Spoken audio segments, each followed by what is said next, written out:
Most people think 100 push-ups a day is the magic pill for a perfect chest. But on day 14, when my elbows were clicking and I couldn't even lift my coffee mug, I almost quit. I did 3,000 push-ups in 30 days to see if it actually builds muscle or if it's just a one-way ticket to an injury. The results? They weren't what I expected. What's up, everyone? Welcome back to the channel. We've all seen those viral transformation videos. Someone does a few push-ups and suddenly they look like a Greek god. I wanted to cut through the hype and test this myself. No gym, no fancy equipment, just me and the floor. The goal: 100 push-ups every single day. The rules: 1. Form over speed. 2. No skipping days. 3. Track everything: weight, measurements, and how I felt.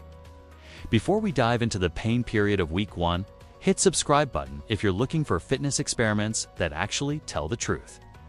Week 1, the reality check. Day 1 was easy. I felt like a hero. I knocked out 4 sets of 25 and went about my day. Then came day 3.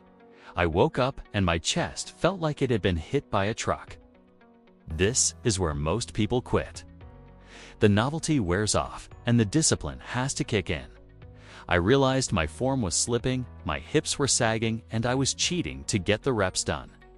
Key insight: if you're doing this, quality matters more than quantity. I had to slow down. I broke the 100 reps into 10 sets of 10 throughout the day just to survive. Week 2 and 3, the plateau. By week 2, the soreness faded, but the boredom set in. 100 push-ups started feeling like a chore. However, something interesting happened. My body adapted. I wasn't just doing push-ups, I was getting efficient. My core felt tighter, and my resting heart rate during the sets was dropping. To keep it interesting, I started varying the grips. Wide grip for the outer chest. Diamond push-ups to torch the triceps. Decline push-ups feet on the couch for the upper chest. Pro tip: if you don't vary your hand placement, you're going to develop muscle imbalances. Don't just mindlessly pump. Feel the squeeze. Week 4, the final push, the final week. At this point, 100 push-ups felt like a warm-up. I could knock out 50 reps in a single set without breaking a sweat. My clothes were fitting differently, my shirts felt tighter around the shoulders, and my posture had naturally improved because my serratus muscles were finally engaging. But it wasn't all perfect.